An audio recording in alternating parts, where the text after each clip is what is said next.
বেলাল রাত গভীরে গভীরে বাড়িতে আসে, আর বেলালের মনিব বেলালকে মারে, বেটা তুই আমার চাকর, দিনের বেলা ডিউটি আছে, রাত্রবেলা ঘোরস কেন? কেন ঘোরস? বেলাল তো বলে না, যদি বলে তাহলে তাকে আরো মারবি। মক্কার কাফেরদের কাছে জিজ্ঞেস করে, এ মক্কার মানুষেরা বলো বলো, কোথায় আল্লাহর পয়গম্বর মুহাম্মদ সাল্লাল্লাহু আলাইহি সাল্লাম? কেউ বলে না। আল্লাহ রসুলের কথা তো বলেই না, উল্টা বেলালের উপরে অত্যাচার করে, জুলুম করে, নির্যাতন করে। এইভাবে জুলুম নির্যাতন করতে করতে একদিন বেলাল অসুস্থ হয়ে যায়। রাত্রবেলা বেলালের মনিব আয়েশা বলে, ইফতাহিল বাবিয়া বেলাল, এ বেলাল ঘরের দরজা খোল। যখন ঘরের দরজা খুলে দেওয়া হলো, বেলালের মনিব এতগুলো ছাতু নিয়া বেলালের ঘরে ঢুকছে, জব নিয়া। বলে, গোলা সকালবেলা আমার বাড়িতে মেহমান আসবে, এই ছাতুগুলা জবগুলা পাটায় পিষা দিবি, পাটায় পিষা।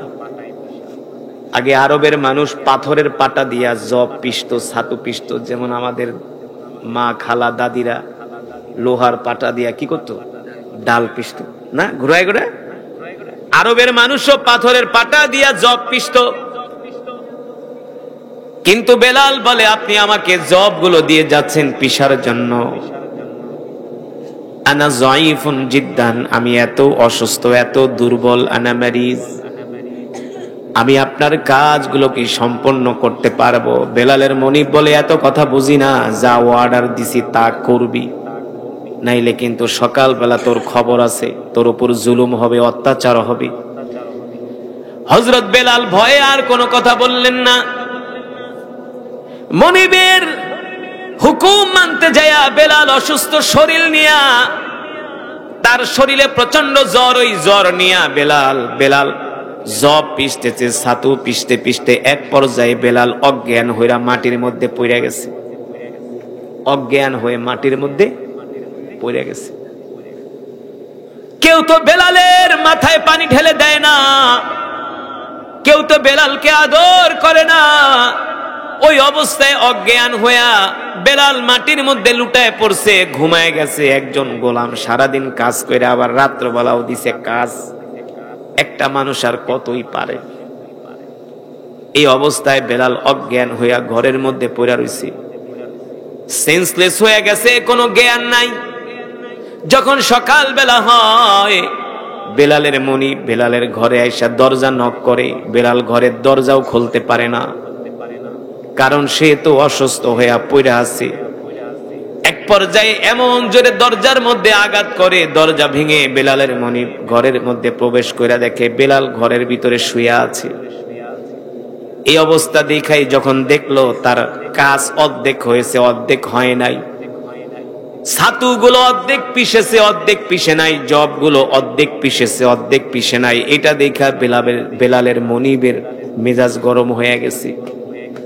এই অবস্থা দেখাই আর কোনো কথা নাই, বেলালের চুলের মুঠি ধইরা বেলালের চেহারার ভিতরে মারতে শুরু করছে। মারতে মারতে হযরতে বেলালকে রক্তাক্ত করে ফেলেছে। বেলালের নাক দিয়া মুখ দিয়া রক্ত ছুটে বেলাল রক্তাক্ত হয়ে যায়। আর মনিব বলে, এ গোলাম, গোলামের বাচ্চা গোলাম, কাজ দিছি, আমার কাজ কেন সম্পূর্ণ করস নাই?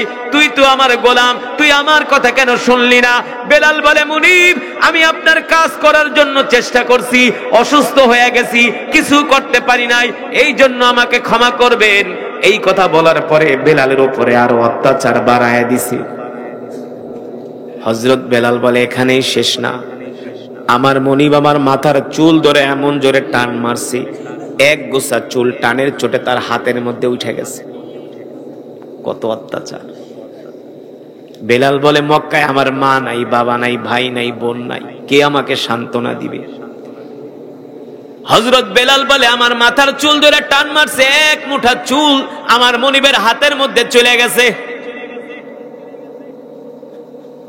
মাথা থেকে রক্ত বের হচ্ছে, এখানে শেষ না। হযরতে বেলালকে ঘর থেকে ধাক্কা দিয়া বাহিরে ফালাই দিছে, বলে, যা গোলাম, বের হয়ে যা। হযরত বেলাল বলে, আমি মনের দুঃখে রক্তাক্ত অবস্থায় একটা রাস্তার পাশে এসে বইসা কান্না করতেছি। কি করতেছি? হযরত বেলাল বলে, আমি শিশুর মতো ঢুকরে ঢুকরে কান্না করতেছি। মক্কার মানুষগুলো আমার কাছে আসে, আমার এই অবস্থা দেখে আর চলে যায়, কেউ আমার থেকে কোনো কিছু জিজ্ঞেস করে না। কত খারাপ জাহেলিয়াতের মানুষ। একটা মানুষ কান্না করতেছে, কিছু জিজ্ঞেস করে না, দেখা চলে যায়। একজন না, দুইজন না, হযরত বেলাল বলে অনেক মানুষ আমাকে দেখা চলে যায়, কেউ আমার থেকে কিছুই জিজ্ঞেস করে না। অথচ আমি 2 দিন যাবত কিছু খাই না, আমি ক্ষুধার্ত, আমি তৃষ্ণার্ত, পিপাসার্ত, আমি দুর্বল, কেউ আমার থেকে কিছু জিজ্ঞেস করে না। হযরত বেলাল বলে যখন সন্ধ্যা হয়ে যায়, আমি তাকায় দেখি একজন সুদর্শন চেহারার যুবক আমার দিকে হাঁটতে হাঁটতে আসতেছে। আল্লাহু আকবার। ওই যুবকের চেহারার দিকে তাকায়া আমার মনে হয়েছে সে আমার খুব আপন, সে আমার খুব আপন। ওই সুন্দর সুদর্শন চেহারার যুবক আয়েশা জিজ্ঞেস করে, গোলাম তোর এই অবস্থা কেন? বলে আমি আমার মনিবের বাড়িতে কাজ করি, গতকাল রাত্রে আমি অসুস্থ ছিলাম, আমি আমার মনিবের কাজগুলো সম্পন্ন করতে পারি নাই, এই কারণে আমার মনিব আমাকে এমন ভাবে অত্যাচার করেছে, বেধম ভাবে প্রহার করে আমাকে ঘর থেকে বের করে দিছে। শুধু ঘর থেকে বের করে নাই, 2 দিন পর্যন্ত আমি কিছু খাই না। ক্ষুধার যন্ত্রণায়, পানির পিপাসায় আমার কলিজা শুকায় যাইতেছে। এই কথা শোনার পরে সুন্দর চেহারার সুদর্শন যুবক আর কোনো কথা বলল না, সেও তার বাড়ির দিকে যাওয়া শুরু করছে। বেলাল ডাক দিয়া বলে, এ সুন্দর চেহারার যুবক, আপনাকে তো দেখে আমার অনেক আপন মনে হয়েছিল, আপনিও তো আমার দুঃখগুলো শুনলেন না, শুইনাও কিছু উত্তর দিলেন না, নিজের মতো করে চলে যাইতেছেন, আপনিও তো তাহলে আরো 10 জনের মতো। কিন্তু সুদর্শন চেহারার যুবক কোনো কথা বলে না, সে তার মতো করে তার বাড়ির দিকে যাচ্ছে। তিনি দুনিয়ার কোন সাধারণ পুরুষ না, দুনিয়ার কোন সাধারণ মানুষ নন, তিনি হলেন রাহমাতুল লিল আলামিন। আল্লাহু আকবার। তিনি হলেন রাহমাতুল লিল, আমাদের কলিজার টুকরা নবী, আমাদের কলিজার টুকরা, যেই নবী সম্বন্ধে আল্লাহ তাআলা কোরআনুল কারীমের মধ্যে বলছেন, লাকাদ জাআকুম রাসূলুম মিন আনফুসিকুম আজিজুন আলাইহি মা আনিতুম হারিসুন আলাইকুম বিল মুমিনিনা রাউফুর রহিম। আল্লাহু আকবার। আল্লাহ তাআলা বলতেছে, হে দুনিয়ার মানুষ, আমি আল্লাহ তোমাদের মধ্য থেকে তোমাদের জন্য এমন একজন নবী পাঠাইছি, যেই নবী কিনা তার জীবনের চেয়েও তোমাদেরকে ভালোবাসে। এই এলাকার যুবক মুসলমান বাবারা শুনে রাখেন, আমাদের নবী কিন্তু আমাদেরকে আমাদের বাবার চেয়েও মায়ের চেয়েও ভালোবাসে। নবী বলেন, আমি আমার সন্তানের চেয়েও উম্মতকে ভালোবাসি, আমি আমার পরিবারের চেয়েও উম্মতকে ভালোবাসি। আল্লাহু আকবার। যেই নবী আমাদেরকে এত ভালোবাসে, ওই নবীকে আমাদের ভালোবাসার দরকার আছে কি আছে না? জোরে বলেন, আছে কি আছে না? আল্লাহু আকবার। সেই নবীকে আমরা আমাদের জীবনের চেয়েও ভালোবাসি, বাসি না? আল্লাহ আমাদের কবুল করুন, বলি আমিন। ওই বিশ্ব নবী দৌড়ায়া বাড়ির দিকে যাইতেছে। বাড়িতে যায় ঘরের দরজায় নক করে বলে, ইফতাহিল বাব ইয়া আয়েশা উখরুজ মিনাল বাইত। আয়েশা গো, ঘর থেকে বের হয়ে আসো, তাড়াতাড়ি আসো। আম্মা জান আয়েশা বললেন, কেন গো আল্লাহর রাসূল? আল্লাহর নবী বলে, আনা জাইউন জিদ্দান। আয়েশা গো, ঘরে কোনো খাবার দাবার আছে কিনা দাও। এই কথা শোনার পরে আম্মা জান আয়েশা রাদিয়াল্লাহু তাআলা আনহা বলেন, গো আল্লাহর নবী, ঘরে তো তেমন কোনো খাবার দাবার নাই, পাশের বাড়ি থেকে 1 পেয়ালা দুধ দিয়ে গেছে, 2টা খুরমা দিয়ে গেছে। আল্লাহর নবী রাহমাতুল লিল আলামিন বলেন, 1 পেয়ালা দুধ আর 2টা খুরমা নিয়ে আসো। আম্মা জান আয়েশা রাদিয়াল্লাহু তাআলা আনহা ঘর থেকে দুধ আর খুরমা নিয়ে আসলেন। আল্লাহর নবী দুধের পেয়ালাটা হাতে নিয়ে, খেজুর 2টা হাতে নিয়ে ওই গোলাম বেলালের দিকে দৌড় শুরু করছে। আম্মা জান আয়েশা বলে, আমি তো ভেবেছিলাম আপনি ক্ষুধার্ত। আল্লাহ রাসূল বলে, আয়েশা রে, আমি ক্ষুধার্ত, আমি অনেক ক্ষুধার্ত আয়েশা, আমার পেটেও ক্ষুধা। কিন্তু তুমি জানো না, মক্কার ওই রাস্তার মোড়ে একজন গোলাম আজকে 2 দিন যাবত না খায়া আছে, অথচ নবী নিজেও ক্ষুধার্ত, নবী নিজে না খায়া দেখেন সাহাবীর জন্য খাবার নিয়ে যাইতেছে, অথচ এখন পর্যন্ত বেলাল মুসলমান হয় নাই, খাবার নিয়ে যাইতেছে। এবার আল্লাহ নবী হযরত বেলালের সামনে যায়া বইসা বলে, গোলাম এদিকে আয়। আল্লাহ রসুলের কাছে এনে এবার রহমাতুল্লিল আলামিন নিজের হাত দিয়া হযরতে বেলালকে দুধ পান করাইতেছে। বেলাল দুধ পান করে আর মনে মনে ভাবে, আমি আমার জীবনে আমার বাবাও কোনোদিন আমাকে এত আদর করে খাওয়ায়া দেয় নাই। হযরত বেলাল বলে, আল্লাহ রসুল শুধু আমাকে নিজের হাত দিয়া দুধ পান করাই দেয় নাই, খুরমাগুলো ছিঁড়ে ছিঁড়ে বিচিগুলো বের করে করে হযরত বেলালের মুখে ঢুকায় দিতেছে। হযরত বেলাল বলে, আমার মাও কোনোদিন আমাকে এত সুন্দর করে আদর করে নাই, আমার মনে নাই, কিন্তু আল্লাহ নবী আমাকে এত সুন্দর করে আদর করতেছে। এখনো পর্যন্ত আল্লাহর নবী যে সে আল্লাহ রসুল, এই কথা এখনো হযরত বেলাল জানে না। হযরত বেলাল মনে করতেছে তিনি মক্কার কোনো অসাধারণ একজন যুবক, যার চেহারা এত সুন্দর, তার মনও এত সুন্দর, কিন্তু আল্লাহ রসুলের পরিচয় জানে না। আল্লাহ নবী বলে, গোলাম চলো, তোমার কাজগুলো আমি সম্পূর্ণ করে দেই, নালে তো তোমার মনিব তোমাকে আরো মারবে, তোমাকে আরো। ওই যে অর্ধেক জব পিসছে, অর্ধেক জব পিসে নাই। আল্লাহ নবী বলে, চলো তোমার কাজগুলো আমি কইরা দেই। এবার বেলালের হাত ধইরা বেলালের ঘরে আসছে, দেখে তার শরীরের মধ্যে জ্বর। আল্লাহ রসুলের গায়ে একটা চাদর ছিল, ওই চাদরটা হযরতে বেলালকে বলে, তুমি শুয়া পড়ো, তোমার গায়ে আমি আমার চাদরটা জড়ায় দিই, তুমি আরাম কইরা ঘুমাও। হযরত বেলাল বলে, আমি আরাম কইরা ঘুমাবো, আপনি কি করবেন? বলে, তোমার যে জবগুলো পিসা বাকি আছে এগুলো আমি আমার নিজের হাত দিয়া পিষে দিব। হযরত বেলাল বলে, এমন উপকার তো কোনোদিন আমার ভাই বোনারাও আমাকে করে, আপনি কে? হযরত বেলালের এই কথা শুনে আল্লাহ রসুল বলে, তুমি ঘুমাও। আল্লাহ রসুলের গায়ের চাদর মোবারক হযরত বেলালের গায়ে জড়ায় দিলেন। বেলাল চাদর মুড়া দিয়া ঘুমায় গেল। আল্লাহ রসুল এশারের পর থেকে জব পিষতে শুরু করছে। আল্লাহ রসুল তো এমনি সুন্দর মানুষ, এমনি সুন্দর, যার মতো এত সুন্দর চেহারা আল্লাহ পৃথিবীতে আর কাউকে দেন।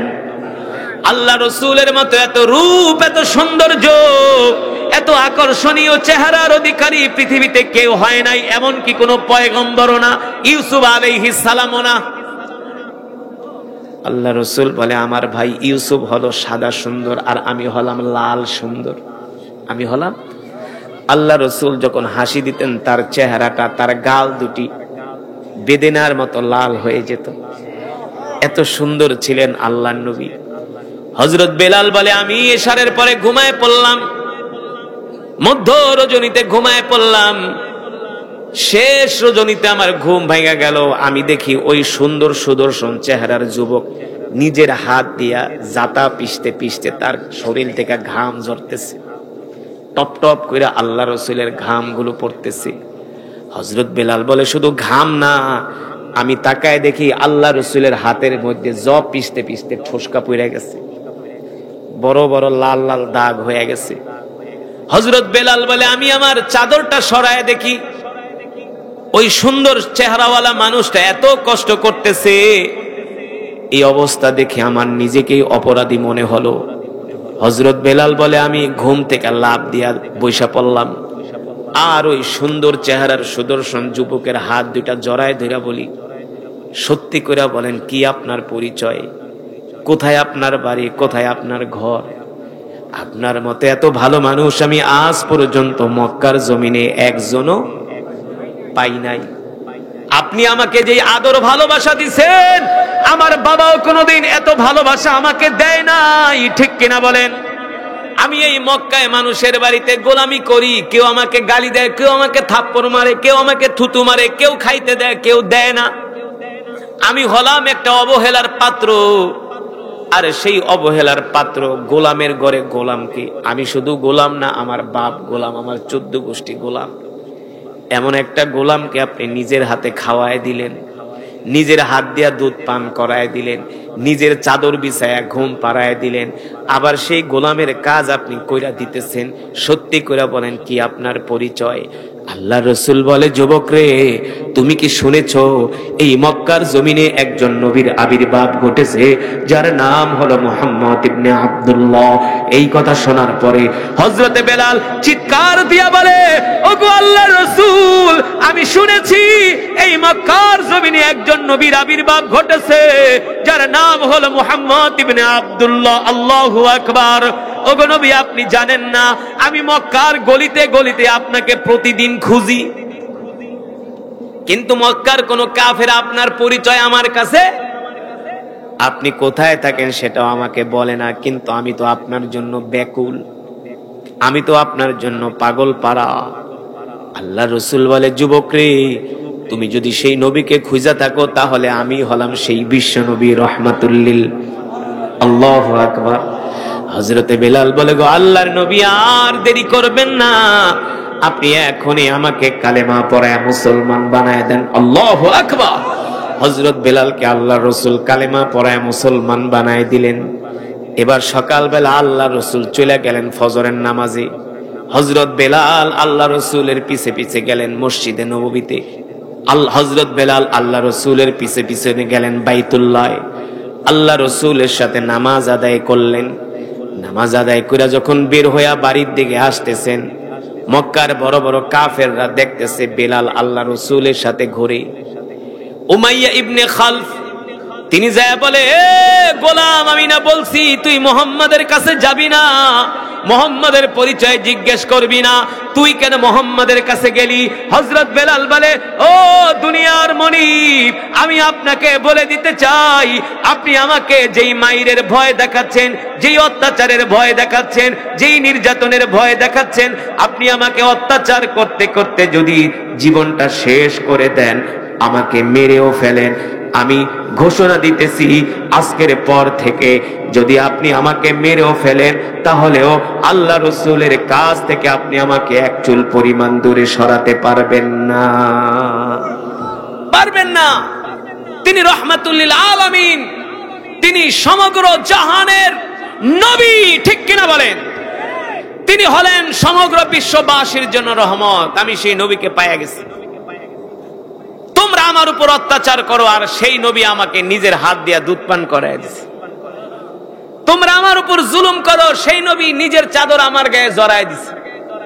তোমরা দাস দাসীর উপরে, গোলামের উপরে নির্যাতন করো, জুলুম করো, ইনসাফ করো না, আর সেই নবী তার নিজের হাত দিয়ে আমাকে জব পিষা দিছে।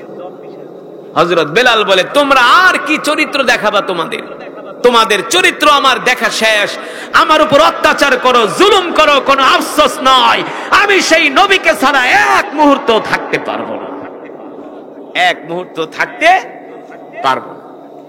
এই হযরত বেলালের উপরে অত্যাচার শুরু হইল। অত্যাচার কাকে বলে? অত্যাচারের স্টিম রোলার হযরত বেলালের উপরে শুরু হয়ে গেল। মক্কার কাফেররা বলে, বেলাল, মুহাম্মাদের কাছে গেছস তো মরছস, মাইরা ফালাবো। হযরত বেলাল বলে, যত অত্যাচার করো, এক মুহূর্তের জন্য আমি নবীকে ছাড়া থাকতে পারবো। এবার বেলাল সারাদিন কাজ করে, রাত্রবেলা হইলে আল্লাহ রসুলের কাছে চলে যায়। যুবক, কত কষ্ট করছে সাহাবীরা, আল্লাহ রসুলের সোহবতে চলে যায়। বেলাল বাড়িতে আসে, আসার পরে তার মনিব হাত পা বাইন্দা আবার পিটায়, আবার পিটায়। কেন যাস মুহাম্মাদের কাছে?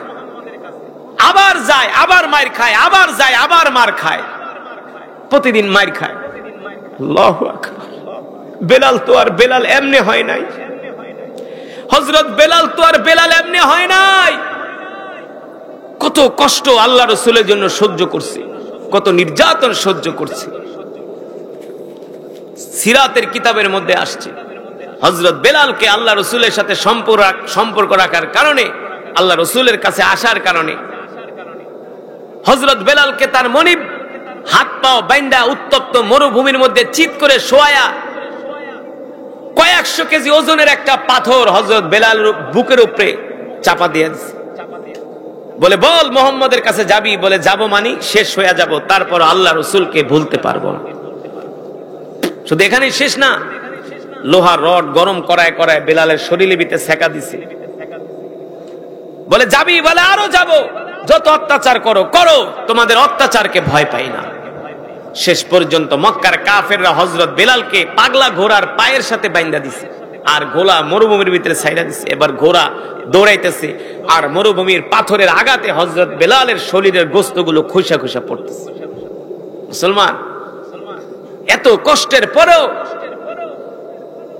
সাহাবীরা আল্লাহ রাসূলকে ছেড়ে দেয় নাই। আল্লাহ রাসূল বলে, উম্মত, ওই সাহাবীদের চেয়ে আমি আমার উম্মতকে বেশি ভালোবাসি। আল্লাহ রাসূল বলছে, ওই সাহাবীদের চেয়ে আমি আমার উম্মতকে ভালোবাসি। আল্লাহ রাসূল এখনো রওজায়ে আতহারে শুয়া শুয়া উম্মতি উম্মতি বলে কান্না করতেছে, শুধু উম্মতি উম্মতি বলে কান্না করতেছে। আল্লাহ রাসূল বলে, উম্মত, আমি তোমাদেরকে কেমন ভালোবাসি জানো? বুখারীর মধ্যে হাদিসটা আসছে। আল্লাহ রাসূল বলেন, লিকুল্লি নাবিয়্যিন দাওয়াতুন মুস্তাজাবাতুন ফাতাআজ্জালা কুল্লু নাবিয়্যিন দাওয়াতুহু ওয়া ইন্নী ইখতাবাতু দাওয়াতি শাফাআতাল লিউম্মতি ইয়াওমাল কিয়ামাহ ফাহিয়া নাইলাতুন ইনশাআল্লাহ মান মাতা মিন উম্মতি লা ইউশরিক বিল্লাহি শাইআ।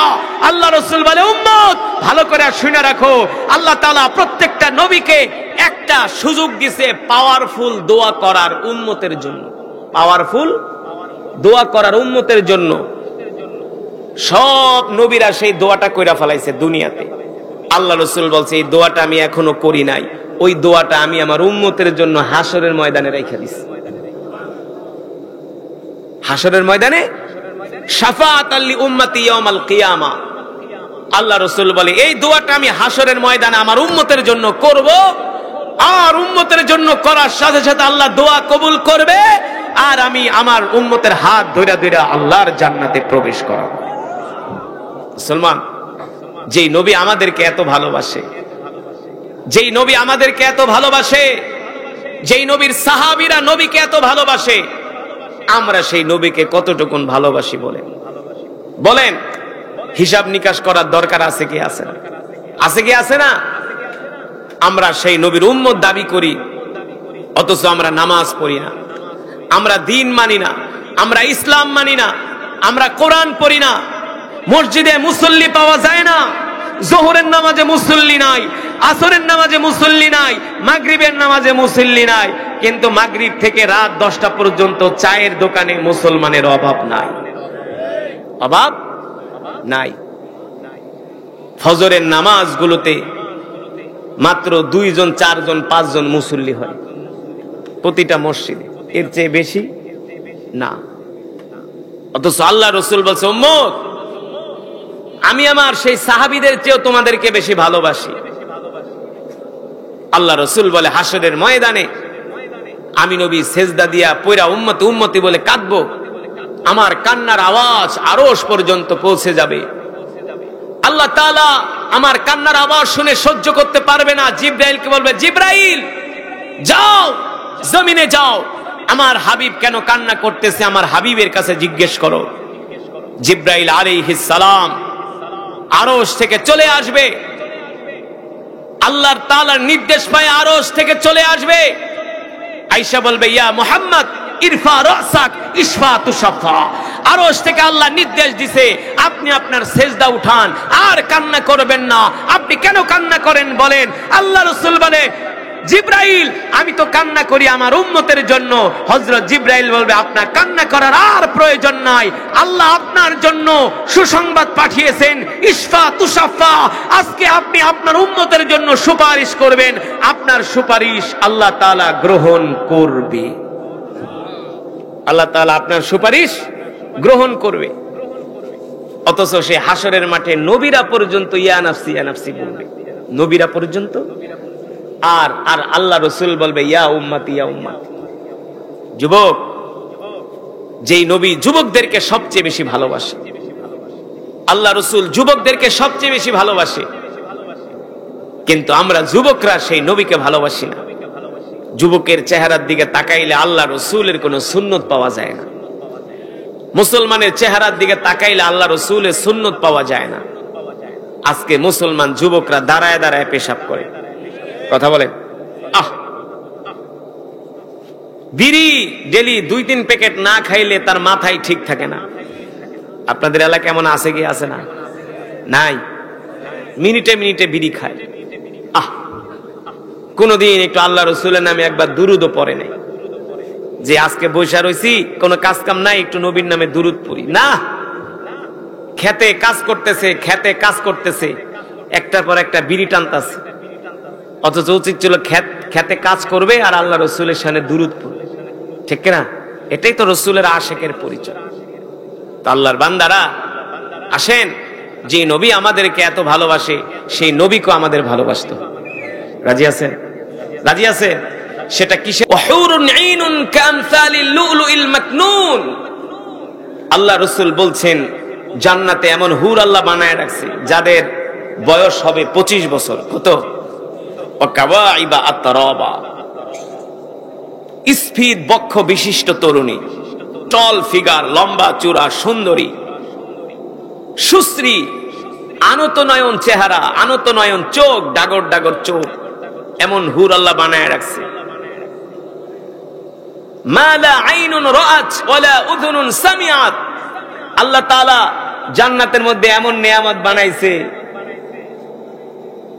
যে নিয়ামতের কথা হৃদয়ে কোনোদিন মনে করতে পারে না, যে নিয়ামত চোখ কোনোদিন দেখে না, এমন নিয়ামত আল্লাহ বানায় রাখছে।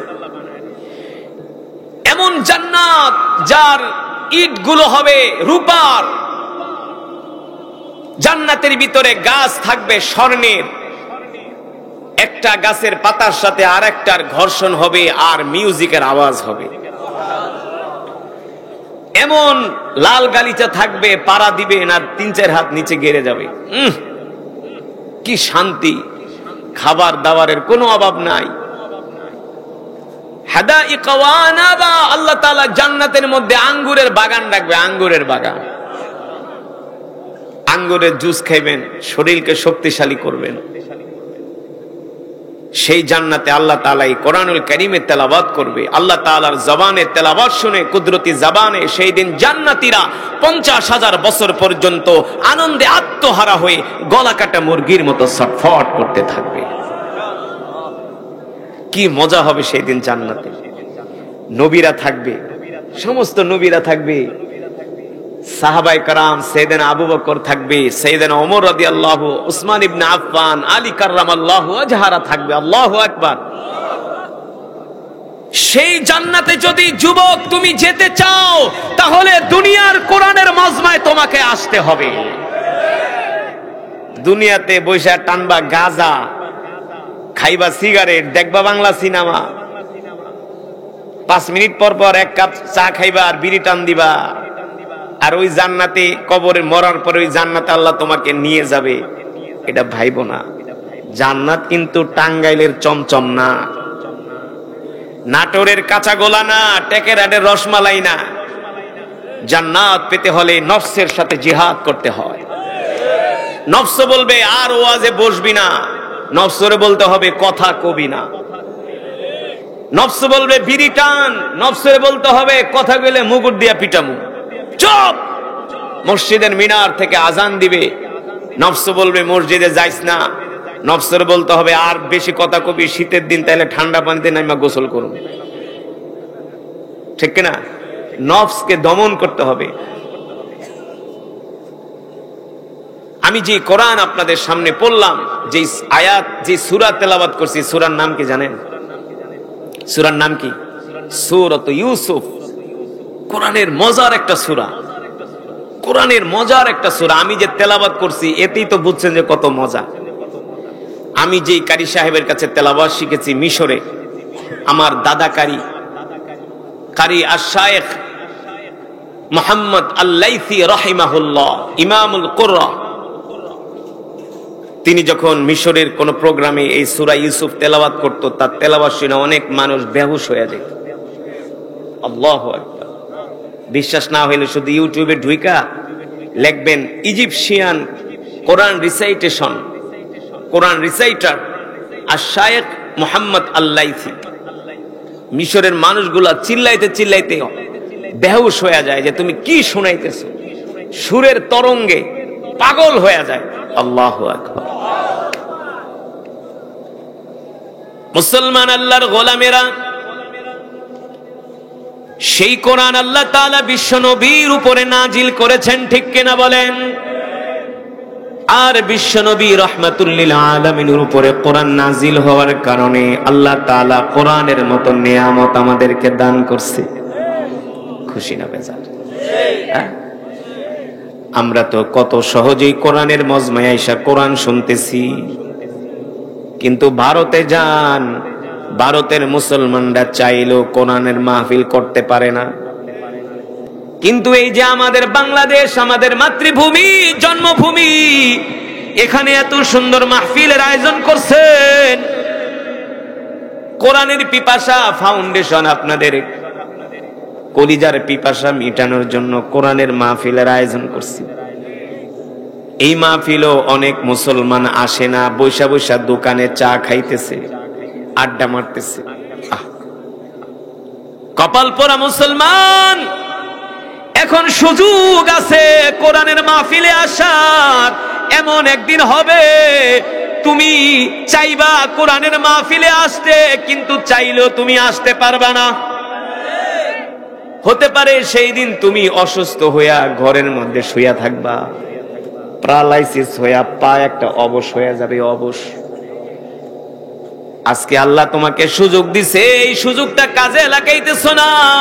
কাল হাসরের ময়দানে আল্লাহর আদালতে তোমাকে জবাব দিতে হবে, ঠিক কিনা বলেন? ও মুসলমান, আমরা তো এই কোরআন পায়া কোরআন শুনি না, কিন্তু রাসূল আল্লাহর পয়গম্বর এই কোরআনের জন্য রক্ত দিছে, রক্ত। উহুদের ময়দানে দান মুবারক শহীদ করেছে, তাইফের ময়দানে আল্লাহ রাসূল রক্ত দিয়েছে।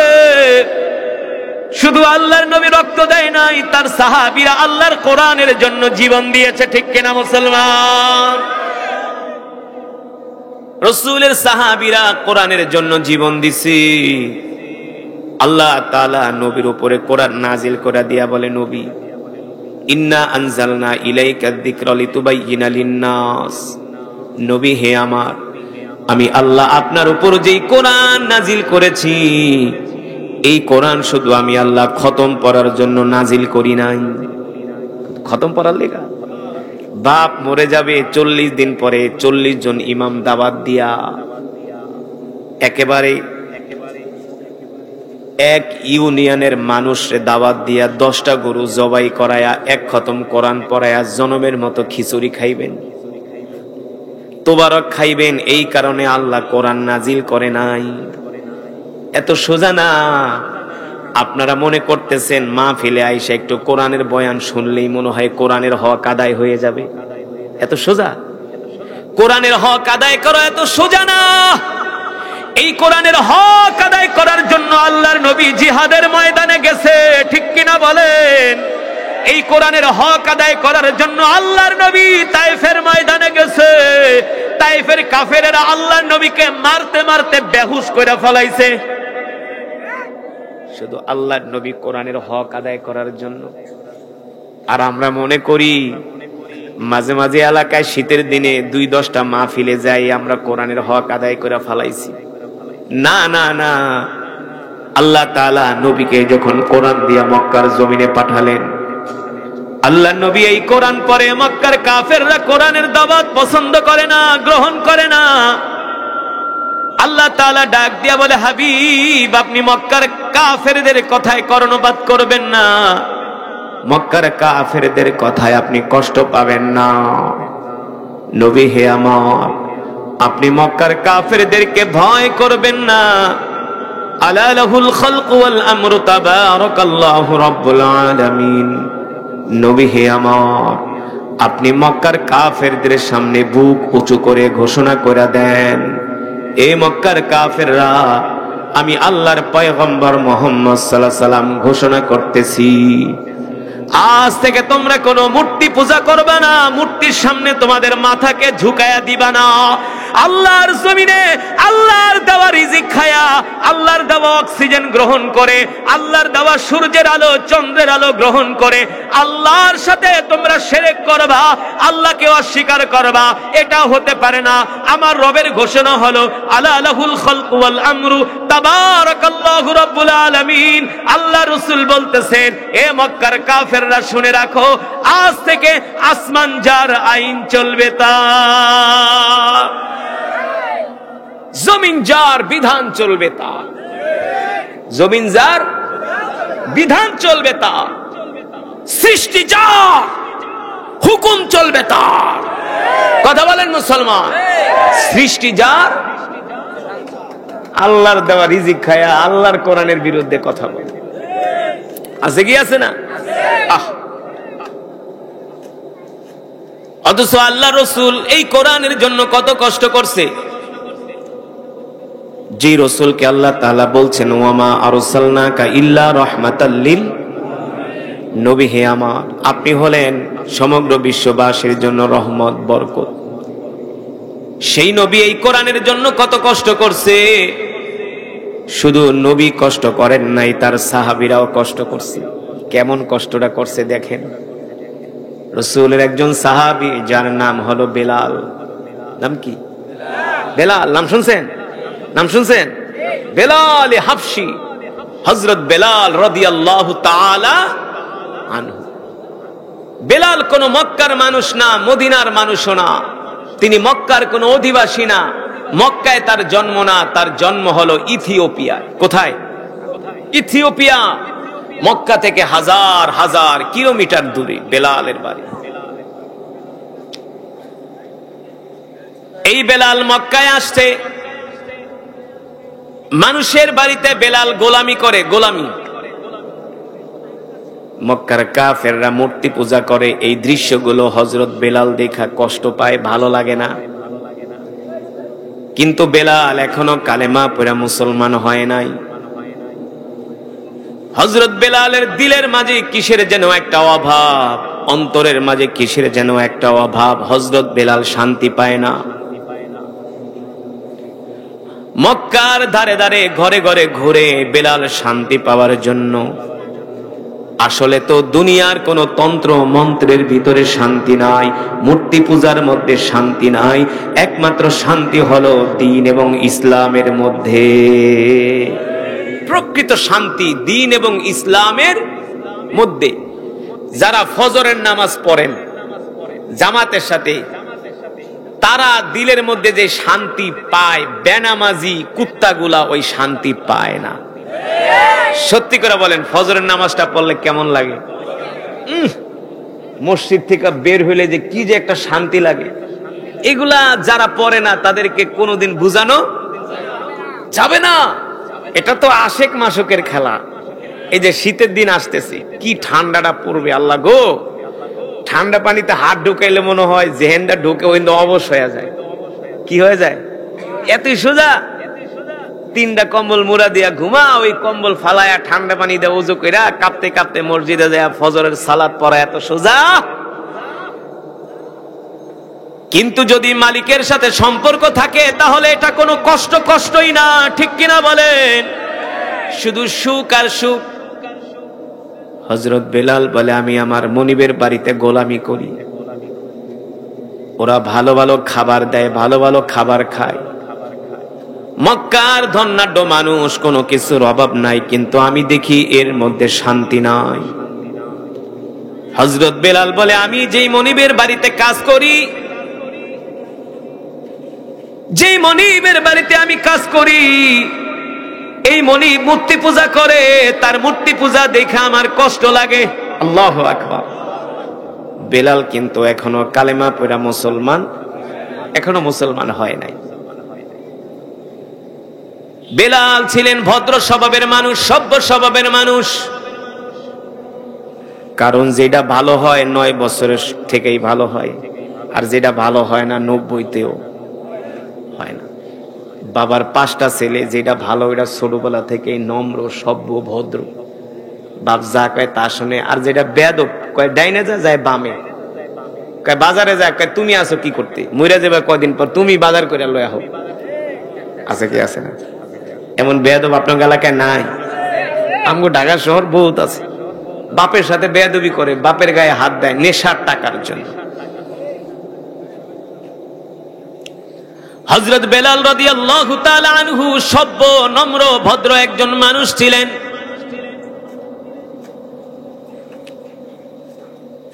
বেলালের মনিব বুঝতে পারলো আমার এই মনিবটা অনেক ভদ্র, সভ্য। বেলালের মনিব বুঝতে পারলো আমার এই বেলাল, আমার এই গোলামটা শান্তি পায় না, তার দিলের মধ্যে কিসের যেন অভাব, কিসের যেন। বেলাল রাত্রবেলা মক্কার ধারে ধারে ঘোরে শুধু আল্লাহ রসুলকে পাওয়ার জন্য, আল্লাহ রসুলকে পাওয়ার জন্য, কিন্তু আল্লাহ রসুলকে পায় না। বললে বয়ান বন্ধ করে দিবে। মানে সবচেয়ে বড় যারা বয়ান চলাকালীন উঠা যায়, ওরা হয় নিজেরা খুব বেশি বোঝে, যে বয়ান করছে তার চেয়ে বড় আলেম, ভালো পড়তে পারে, নাহলে তো উঠে যাওয়ার কথা না। বয়ানে বসলাম মাত্র 15-20 মিনিট, আর 20-30 মিনিট ওয়াজ চলবে, এতটুকুন সময়কে বসতে পারবেন না? যদি না পারেন তাহলে তো আল্লাহ নারাজ হবে। মিয়া, যে কোরআনের তেলাওয়াত করলাম, এই তেলাওয়াত শুনে কোনো মুসলমান ঘরে থাকতে পারে না যদি ওর ঈমান থাইকা থাকে। পারে বলেন? সম্ভব? এই কোরআন আল্লাহর জবানের কালাম। আমি পড়েছি, আপনারা শুনেছেন, এক এক হরফে 10টা করে নেকি পাইছে। এই কোরআন আল্লাহ স্বয়ং নিজে জান্নাতীদের সামনে তেলাওয়াত করবে। কে? আল্লাহ তাআলা। কে বলেন? আল্লাহ তাআলা। কে? আল্লাহ তাআলা। এই কোরআন আল্লাহ তাআলা নিজে তেলাওয়াত করে জান্নাতীদেরকে শোনাবেন। সেই দিন দুনিয়ার মানুষের কণ্ঠে যদি কোরআনের তেলাওয়াত এত মজা লাগে, তাহলে আল্লাহ তাআলা যেদিন তেলাওয়াত করবে কেমন লাগবে বলে? তাও জান্নাতে, বিশাল রাজকীয় অনুষ্ঠানে, যেই জান্নাতের গাছগুলো হবে স্বর্ণের, গাছগুলো হবে স্বর্ণ দিয়ে আল্লাহ তাআলা গাছ বানাবে। যেই জান্নাতের মধ্যে হুর গেলমান্ডা শরবত নিয়ে দাঁড়ায় থাকবে, শরবত। কোরআনের মাহফিলে যাবেন, আপনাদের শরবত খাওয়াবে হুরেরা। হুরেরা কারা? হুরেরা কারা? বানায় বলছি, এই দুনিয়ার মহিলাদের মতো কি সুন্দরী হুরেরা? এর চেয়ে কম? আস্তাগফিরুল্লাহ। আল্লাহ রসুল বলছেন কোনো কথা কবি নেই, কোনো কথা নাই। যে যেখানে দাঁড়ায় আছেন, বসে আছেন, বসে থাকবেন। কেউ উঠাউঠি করলে আমার বয়ানের মনোযোগ নষ্ট হয়ে যাবে। আপনারাই অনেক কিছু থেকে মিস করবেন, মাহরুম হবেন নেয়ামত থেকে। একটু জমে জমে বসতে পারবো না ইনশাল্লাহ? আমাকে একটু সহযোগিতা করতে পারবে না ইনশাল্লাহ? আল্লাহ আপনাদের হায়াতে বারাকা দান করুন। এই বসাকে আল্লাহ তাআলা সন্তুষ্টির জন্য কবুল করুন। আর কিভাবে আপনাদেরকে বুঝাবো বলেন?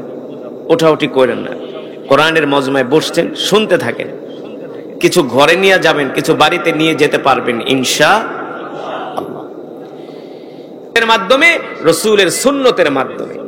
মান আহাব্বা সুন্নতি ফাকাদ আহাব্বানি ওয়া মান আহাব্বানি কানা মাই ফিল জান্নাহ কানা মাই ফিল জান্নাহ। আল্লাহ রাসূল বলেন, যেই দুনিয়ার জমিনে আমার সুন্নতগুলোকে জিন্দা করবে, সুন্নতগুলোকে আমল করবে, পালন করবে, আমি নবী তাকে সাথে করে আল্লাহর জান্নাতে প্রবেশ করব। তাহলে আমরা আল্লাহ রাসূলের সুন্নতগুলো মানবো তো ইনশাআল্লাহ? মানবেন তো ইনশাআল্লাহ? রাজি আছেন? আল্লাহ রাসূলের সুন্নত মানবো, আর আমরা 5 ওয়াক্ত নামাজ আদায় করব জামাতের সাথে ইনশাআল্লাহ। কোন মুসলমানকে কষ্ট, কোন অমুসলিমকে আমরা কষ্ট দিব না। রাজি আছেন? 5 ওয়াক্ত নামাজ কে কে পড়বেন? হাত উঠান, হাত সোজা করেন, সোজা করেন, ডাক দেন ইয়া আল্লাহ। আরো জোরে বলুন ইয়া আল্লাহ। আমাদের কবুল করে নেন, আমাদের গুনাহগুলো মাফ করে দেন। আল্লাহ 5 ওয়াক্ত সালাত আদায় করার তৌফিক দেন, বলি আমিন আমিন। হাত নামান। নামাজ যে পড়বেন, কিন্তু কোরআন তেলাওয়াতে তো সহি নাই। 60 বছর নামাজ পড়লেন, এই নামাজ প্রতিদিন ফেরেশতা এসে আপনার কপালের উপরে মারতেছে, আপনি নিজেও জানেন না। ফেরেশতারা এসে কি করতেছে? কপালে মারতেছে যে তোর নামাজ তুই যা, তুই কি পড়স, তো সূরা ফাতিহা সহি নাই, কোরআন তেলাওয়াত সহি নাই। এত সোজা না। এই কারণে কোরআন তেলাওয়াত সহি করবেন তো? করবেন তো? আমি আজকের মাহফিলে আপনাদেরকে একটা সূরা মস্ক করাবো, সূরাতুল ফাতিহা। কোন সূরা পড়াবো আপনাদেরকে? আমি পড়বো, তারপরে আপনারা পড়বেন। আপনাদেরকে আমি আজকে কোরআনের ছাত্র বানাবো। রাজি আছেন? পড়াবো? সময় নষ্ট হবে? সময় নষ্ট হবে? এই শেষ বয়সে, বৃদ্ধ বয়সে কোরআনের ক্লাসে ছাত্র হইতে চান তো? ইনশাআল্লাহ আল্লাহ তাআলা চাইলে এই উসিলা আমাদেরকে ক্ষমা করে দিতে পারে, ঠিক কিনা? তাহলে আমরা সূরা মস্ক করব, যাতে হাসরের ময়দানে আমিও বলতে পারি, আল্লাহ আপনার এই বান্দাদেরকে আমি সূরা মস্ক করাইছিলাম, যাতে করে তারা সূরাটা সহি করে পারে। যাদের মোবাইল আছে মোবাইলে রেকর্ড করেন, এখন পড়ায় দিব। এই তেলাওয়াতটা আপনি বাকি 10-12 দিন শুনে শুনে সহি করবেন, শুনে শুনে। এখন থেকে খেতে কাম করতে গেলে আর বিড়ি টানবেন না, এই মোবাইল সাইডা সূরা শুনবেন আর সূরাটাকে সহি করবেন। কেমন হয় বলেন? কেমন হয়? আরো আস্তে কোন, কেমন হয়? ভালো হয় না? সূরা ফাতিহা যার সহি নাই তার নামাজই হবে না, তার নামাজই হবে না। তাহলে সূরা ফাতিহা সহি করার দরকার আছে কি আছে না? আর সূরা ফাতিহাকে বলা হয় উম্মুল কোরআন, কোরআনের মা। সূরা ফাতিহা এমন একটা পাওয়ারফুল সূরা, আপনার যদি কোনো পেটে ব্যথা থাকে 7 বার সূরা ফাতিহা পড়বেন, 11 বার দুরূদ শরীফ আগে, 11 বার পরে, 7 বার পড়া ফু দিয়া আপনি পানি খাবেন, আপনার পেটের ব্যথা ভালো হয়ে যাবে, আপনার হাড়ের ব্যথা ভালো হয়ে যাবে সূরা ফাতিহার উসিলা। সূরা ফাতিহা তো আমরা পারি না, সহি করে পারি না। পরে কি আলহামদুলিল্লাহি রাব্বিল আলামিন আর রহমানির রহিম মালিকি ইয়াউমিদ্দিন ইয়াকা নাবুদু ওয়া ইয়াকা নাস্তাইন। কথা কন এমনে পড়ে, এতই সোজা। মাতবরি হদ্দারি সব করতে পারে, আর কোরআন শরীফ পড়তে একেবারে দাঁত মুখ ভাঙ্গা ঠেঙ্গা একেবারে একসাথে হয়ে যায়। হ্যাঁ, ইয়া কানা। আমি এক বৃদ্ধ চাচারে কই কুড়িগ্রামে গেছিলাম, কই সূরা ফাতিহা শুনেন, কই ইয়া কানা বুদু ইয়া কানা আস্তেন। এমন পিটান পিটাইবো চাচা, ফেরেশতারা একটাও মাটিতে পড়বো না। কোরআন কেন শিখলেন না? কোরআন কেন শিখার চেষ্টা করলেন না? ঠিক কিনা বলেন?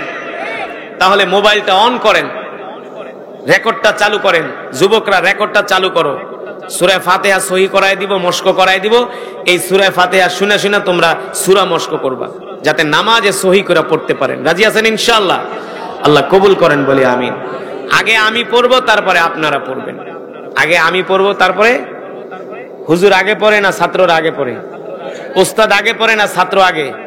আগে ওস্তাদ। আমি কি আপনাদের ওস্তাদ? আবার কইতাছেন আপনি আমাকে চেয়ে বয়সে কত কম নিয়ে।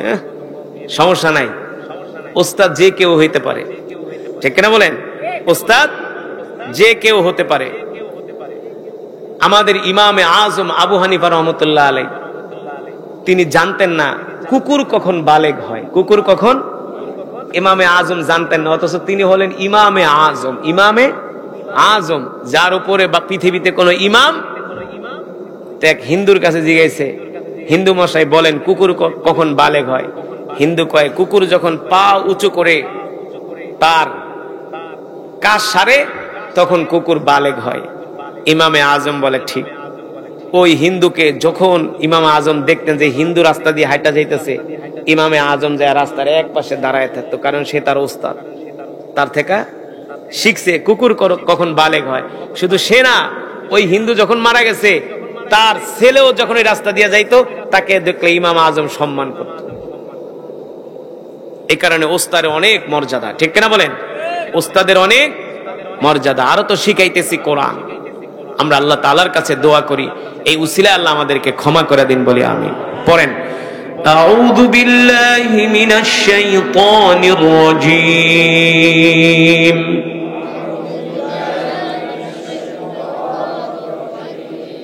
আরো জোরে পড়তে হবে, আরো জোরে পড়তে হবে।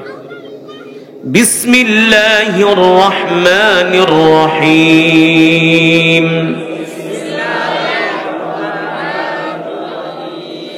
বিসমিল্লাহির রহমানির রহিম।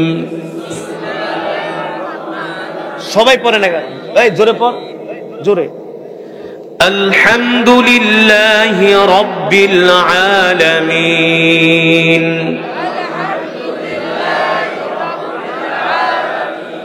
মাশাআল্লাহ মাশাআল্লাহ।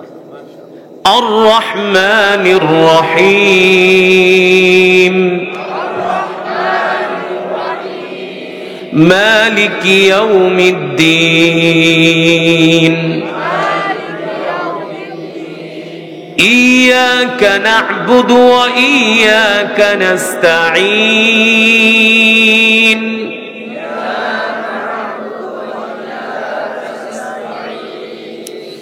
اهدنا الصراط المستقيم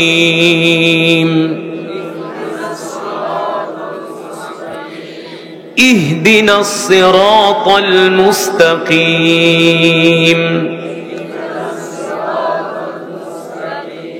صراط الذين أنعمت عليهم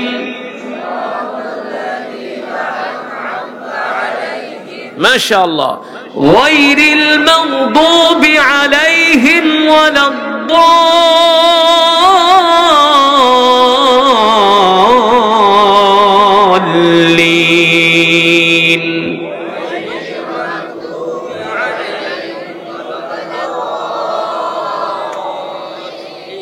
একটা টান দেন, একটা হৃদয় থেকে একটা টান দেন যাতে আল্লাহ খুশি হয়ে যায়। غير المغضوب عليهم ولا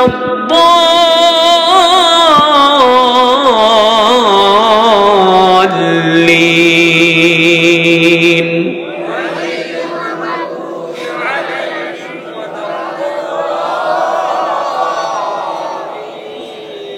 آمين صدق الله العظيم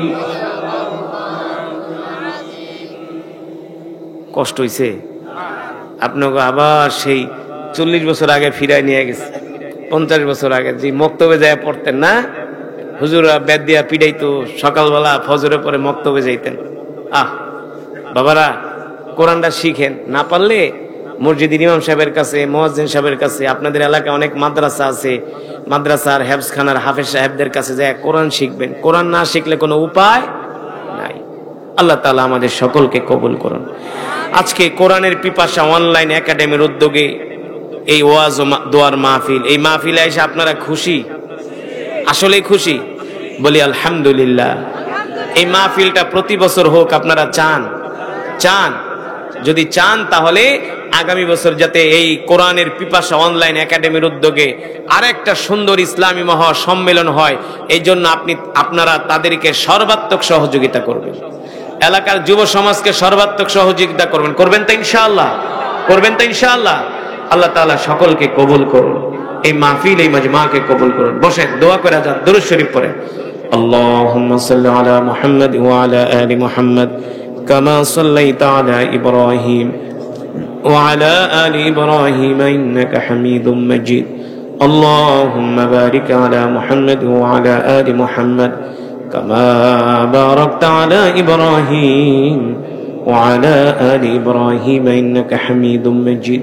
استغفر الله الذي لا إله إلا هو الحي القيوم وأتوب إليه.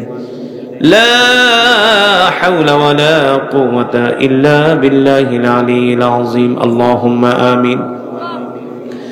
الحمد لله رب العالمين والصلاة والسلام على سيد الأنبياء والمرسلين وعلى آله وصحبه أجمعين. يا أول الأولين يا آخر الآخرين يا ذا القوة المتين يا راحم المساكين يا أرحم الراحمين يا أرحم الراحمين يا علي يا عظيم يا حليم يا كريم. يا رب لك الحمد كما ينبغي لجلال وجهك وعظيم سلطانك. يا رب لك الحمد كما ينبغي لجلال وجهك وعظيم سلطانك. اے رب العالمین مہربانی করে আজকের এই মাহফিলকে কবুল করে নেন, এই মাজমাকে কবুল করে নেন। আল্লাহ তাআলা এই মাহফিলের সওয়াব কোটি কোটি গুণ বাড়িয়ে প্যারা নবীজির রওজায়ে আতহারে পৌঁছে দেন। প্যারা নবীজির পরিবার পরিজন আহলে বাইতের আরওয়াহ পাকের হাদিয়া পৌঁছে দেন। আল্লাহ তাআলা বদরিন সাহাবী, উহুদের সাহাবী, খন্দকের সাহাবী, যে সমস্ত সাহাবাদের বুকের তাজা রক্তের বিনিময়ে আমরা ইসলাম পেয়েছি, সমস্ত সাহাবা আজমাইনদের আরওয়াহ পাকের হাদিয়া পৌঁছে দেন। আল্লাহ তাআলা জান্নাতুল মুআল্লা, জান্নাতুল বাকিতে যারা শুয়ে আছেন সকলের আরওয়াহ পাকের হাদিয়া পৌঁছে দেন। বাবা আদম থেকে শুরু করে আজ পর্যন্ত যত মুমিন মুমিনাত, মুসলিম মুসলিমাত যারা অন্ধকার কবরে মাটির নিচে শুয়ে আছেন, সকলের কবরে আর সওয়াব পৌঁছে দেন আল্লাহ।